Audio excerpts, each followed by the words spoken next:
Happy Monday, humanities. All right. Today, shifting gears a little bit, some big news happened since we've talked last. So last Friday, one of the Supreme Court justices ended up passing away. Now, some of you may have heard of that. You may have seen it on your Twitter feed or on the news, or who knows, some of you may, this might be the first you're hearing of it. The reason I'm kind of pausing today, because this is not like a politics class, even though a lot of what we're doing has kind of linked into the politics of the country with the election coming and everything really heating up and kind of getting to a fever pitch. The reason I paused for this one real quick, and think it's worth like just spending a day on and having you read an article and kind of think about, Ruth Bader Ginsburg is one of the most liberal members of the Supreme Court, or she was for the past generation. Now, she's been getting older for quite a while. She was 87 years old. There had been a lot of speculation that she had been in poor health. People were waiting for her to resign or to pass away, because she had not been in very good health for quite a while now. Anyway, she had said to her granddaughter, that it says this in the article, that it was very much her wish. She did not want to give Trump another selection to put on the Supreme Court, because Trump's already picked two justices. Both of them were pretty conservative guys, kind of right-wingers, and now he's going to get a third one, which most presidents usually, even over like a two terms, like an 8 years worth of being president, they usually get maybe one or two Supreme Court justice picks, maybe three over an 8-year period. Anyway, Trump's going to have three in his first term, and then if he gets another term, who knows if any more will come open or what will happen there. So this will have pretty big implications for just average life in American society. I'd say that, this is an opinion thing, but in a lot of ways, with the way Congress has been really gridlocked over the last generation, and it seems like they get more and more gridlocked, and usually one party controls one house, another party controls the other, and nothing really gets done. That often the Supreme Court decisions that the Supreme Court chooses to take up and hear and then weigh in on often have more impact on our day-to-day lives and on American society than arguably what the president or Congress does. For example, just a few big cases over the last couple generations, like you go back to, in my U.S. history class in the 1950s, 1954, there was the Brown versus Board of Education decision that essentially struck down segregation and said you can't have black and white schools anymore. Now we're going to integrate schools. That kind of got the civil rights movement rolling in the country. And Martin Luther King started protesting literally like a year after that decision. You jump ahead another generation on into the early 1970s, there was the Roe versus Wade decision. That one has always been one of the most controversial ones to this day, and it really is debated now whether with another conservative going on the justice, if that might get overturned. If you're not familiar with what that was, Roe versus Wade was the Supreme Court decision that essentially said abortion will be legal in all 50 states, at least first trimester abortions. Before that, it was a state policy. In some states it was legal, other states it was not. So anyway, that one's been kind of controversial, and definitely I think it's likely that the Supreme Court will revisit that. And, I'm not saying they'll overturn it, but who knows what'll happen there. We'll probably come back and talk on that a little bit more down the road. Then recently in our lifetimes, I think it was about 5 or 6 years ago, there was the decision that basically legalized gay marriage across the country. Prior to that, it was like, I don't know, maybe 10 states or so had legalized it. But that was, I felt like gay marriage was going to be legalized a generation or two out. I thought it was going to take quite a bit longer, though, than what it did. And then, bam, kind of out of nowhere, the Supreme Court put this decision out that made it, the law of the land in all 50 states.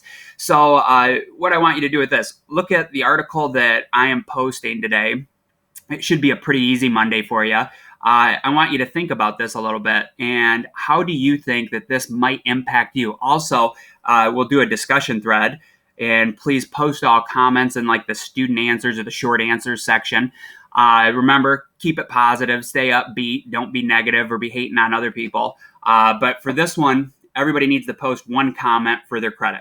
That's going to be the requirement of the day. And I want you to kind of talk about it. Like, for one, had you been paying attention to this? Had you even heard of it this weekend? Do you think this is going to be a pretty important, like, groundbreaking kind of shifting point in American history, where now it appears that the Supreme Court is going to, no matter what happens in the election, the Supreme Court is probably going to have a strong conservative or right-wing tilt moving forward for the foreseeable future.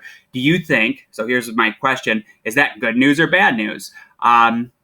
Some of the cases that, now this is speculation, but I think that might likely get visited by the Supreme Court, or they might take up and make rulings on, would be things that relate to like gun rights. I think they might relook at abortion. I think there might be some things coming up that would tie into free speech rights. Things like, and that's been kind of controversial, like, do you have the right to kneel? Do you have the right to burn the American flag? Things like that. So you tell me, do you think this is going to really impact the country? Is it something we should be paying attention to? I don't know. Do you hope Trump puts up a real conservative, a strong like right winger on there? Do you hope he goes with somebody a little bit more moderate? What are your thoughts on that? Are you concerned? Do you think it's, like, I'm not asking if you think it's good news that Ruth Bader Ginsburg died, but do you think it's good that there's going to be a new opening and some fresh blood? She's been on the Supreme Court for almost 30 years. Another thing you could talk about on this thread, so Supreme Court justices, they're like the only public officials, these judges, where they get appointed and they get lifetime appointments where they can stay on for as long as they want. Like a president, we limit to 8 years. Congressmen and senators, they get a 2-year term or a 6-year term, and then they come up for re-election, and the people get to decide whether to have them back or not. That's not the case with Supreme Court justices. They essentially get a lifetime appointment, and they stay there as long as they want. Do you think that's a good thing? Maybe another thing we could talk about on the discussion thread, just to give you some more options. Do you think Supreme Court justices should have lifetime appointments, or do you think that they should have terms or a certain period of time? One other thing I would throw out there, do you think that the Supreme Court justices should have to kind of answer to the American people? Should that be an elected position? Originally, it was created we wanted that branch of government. I think this is what the founding fathers were going for. They knew that the president and Congress were going to be very tied to the American people into elections and whether they'll get reelected or not. They wanted the Supreme Court to kind of be isolated from that and not have, just the whatever way the political winds were blowing. They didn't want them to be so influenced by it, and they're more there to interpret the laws, and hopefully they're a little bit more reasonable and rational. But I can also see where there's an argument against that they're not as accountable to the American people. So I know I wandered a little bit on that one, but just to recap, read the article, maybe look up a couple more articles on it, and then you weigh in and have a comment on this thread that in some way ties into this event and what your thoughts are moving forward. If this will be a good thing, a bad thing, if you're optimistic or pessimistic, and or just if you think the Supreme Court's structured the right way, or whether maybe we should have a constitutional amendment that gives them a term limit or something. So you got quite a few different options that you could chime in on for the discussion thread.